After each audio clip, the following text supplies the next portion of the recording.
The mighty Minotaur has definitely been overshadowed a little bit by the Des Moines, but she is still phenomenal, and this video is going to demonstrate that with a 7-kill bloodbath. So, grab a cup of coffee, sit back, relax, and enjoy.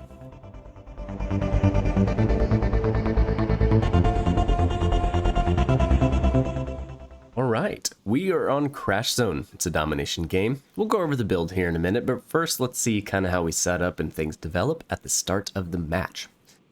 Typical British light cruiser doctrine. Want to get pretty close to the objective and defend it. We have smoke screens and we have a huge torpedo armament. This ship excels at defending positions and ambushes, of which we'll see quite a bit in this game. Now the first thing I notice, neither of my teammates are going to support my pushing to the far side of this skinny long island up on the flank, and if no one is pushing up over here, it leaves me really susceptible to a ship moving around this side of the flank and starting some nasty crossfires on our team.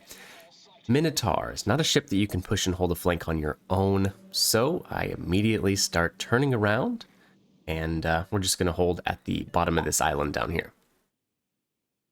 Okay, so our ship setup for this game, we are using aiming systems, double rudder, and main battery mod 3. Commander, Bruce Fraser, with pretty much all damage output and extra consumables with fully packed. Mikawa as an inspiration, and Yamato for the extra AP penetration.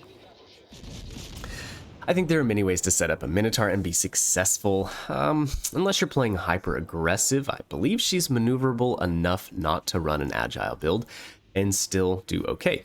She has the physics-defying Royal Navy light cruiser acceleration, where she starts off very quickly and continues to accelerate even through full rudder turns.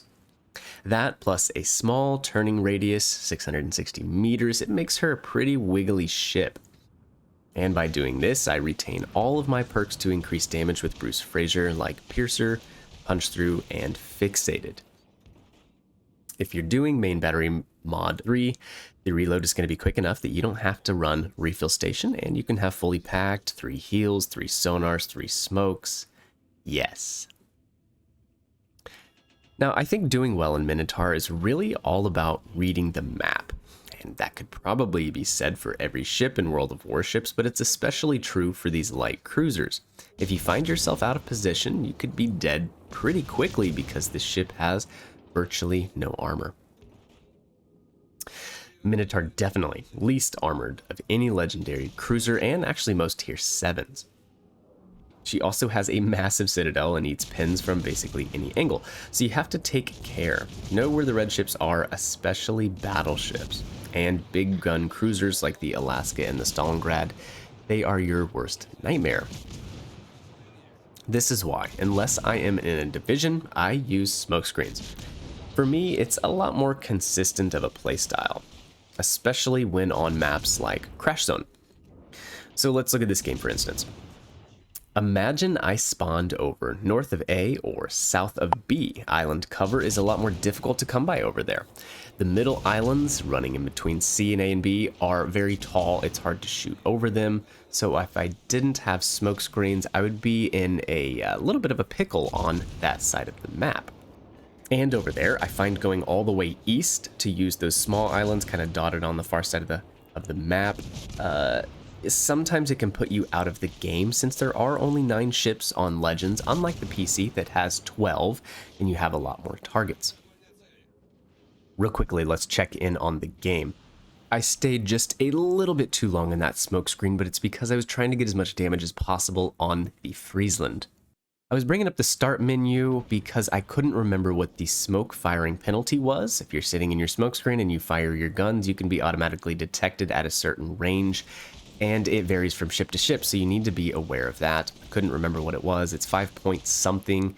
If you have Azurlane Belfast, it brings it down a little bit. But anyways, we got to the point where we just had to bug out and never come around the edge of an island against a Minotaur, because this thing has 8 torpedoes on each side. Usually is always a bad play. Anyways, back to the smoke talk. I usually always take smoke unless I am in a division and I have a friendly DD who could smoke for me, or another Royal Navy light cruiser or something like that. or, you know, teammates that I could really rely on. I know it's kind of the Chad thing to be a radar Minotaur and noobs run smoke, right? But again, for me, it's all about consistency and utility in a match over bragging rights and an inflated ego. But again, that's just my 2 cents. You do what you like. Now, there could be something said for using Concealment module, and I do put that on both of my Belfasts. I think it helps you get into great positions, move around the map freely, and it compounds upon the Royal Navy light cruisers already having pretty good concealment. But for Minotaur, I just really love having the double rudder for when stuff gets hairy. You can catch people off guard, and for me, this is really a personal preference. I think the meta would be to have the highly concealed cruiser, but again, this is just my personal preference. Now, checking back into the game, I knew I needed to get back over here and help our destroyer try to get the Friesland out of the match. The Friesland, probably the biggest threat to us winning the game at this time. And our friendly Flounder takes it out. That is one of 2 ships that I do not kill this game. The rest are mine. I think the Charles Martel is the other one that escapes my wrath. Now that Friesland is dead, our destroyer can move in sea, continue spotting, and he doesn't really have anything to fear. So that was huge, absolutely huge. The Friesland is a very dangerous destroyer, probably the best gunboat currently in the game at tier 7 right now. Yeah, I would stand by that. With the sonar and the Conrad Helfrich build with Velocious, it is just a really, really nasty opponent. Now, back in the game here, our positioning is getting a little better, but it has not, it's really not good. A and B side just completely folded like a cheap chair. We have cruisers down at islands I've never even seen before in this game. The Flander, I do think we're going to get him out of the match before he can escape, and I have a Richelieu pushing. So again, he didn't see what happened to the Grosser Kurfürst, but you just shouldn't push in a battleship when you're around a Minotaur. And definitely do not give them a flat broadside to shoot at.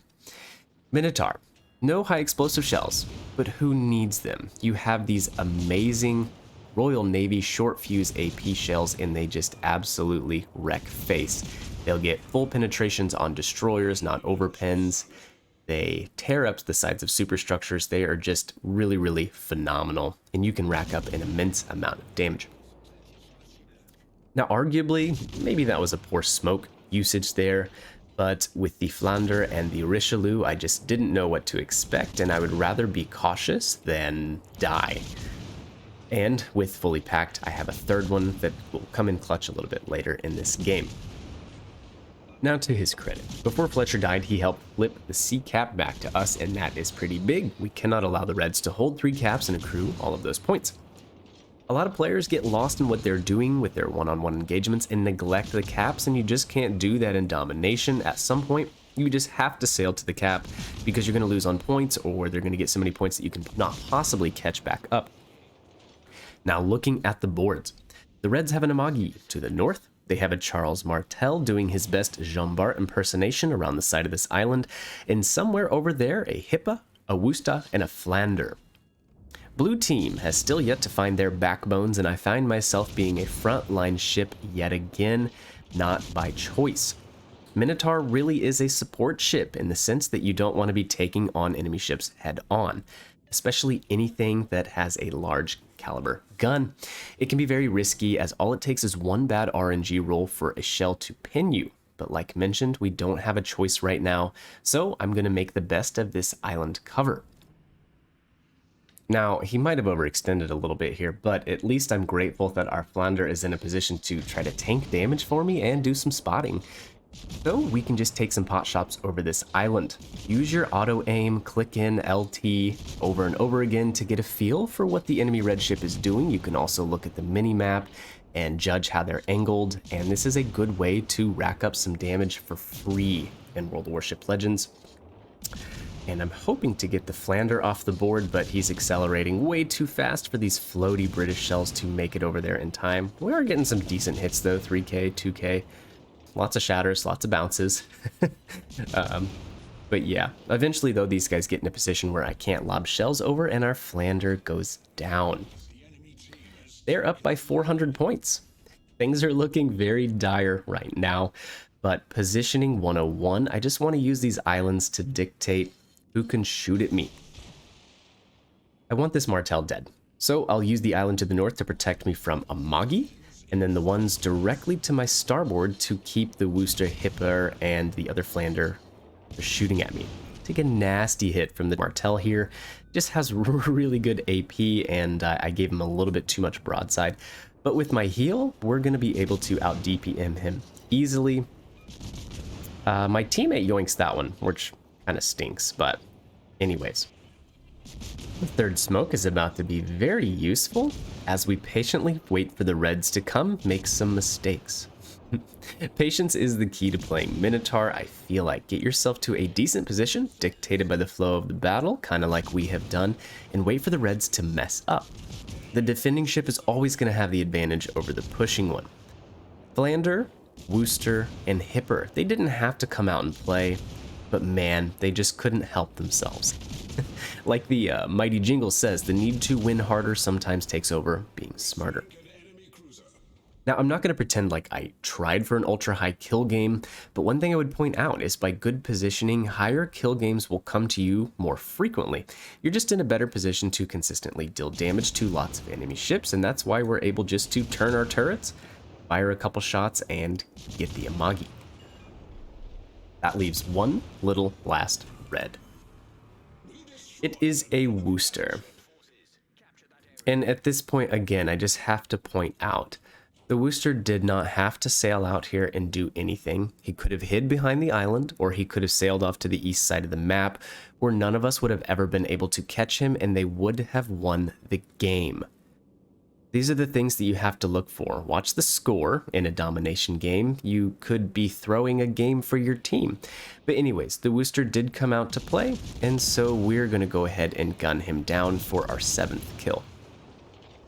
The Minotaur is such a fun ship, extremely rewarding to play, keeps you on the edge of your seat because you could explode at any minute from one errant shell, but she puts out so much damage, it's just a blast to play, always leaves me satisfied. 7 kills, 191k, and 3,000 base. Be sure to like, comment, subscribe, I would greatly appreciate it, and I'll catch you in the next one. See ya.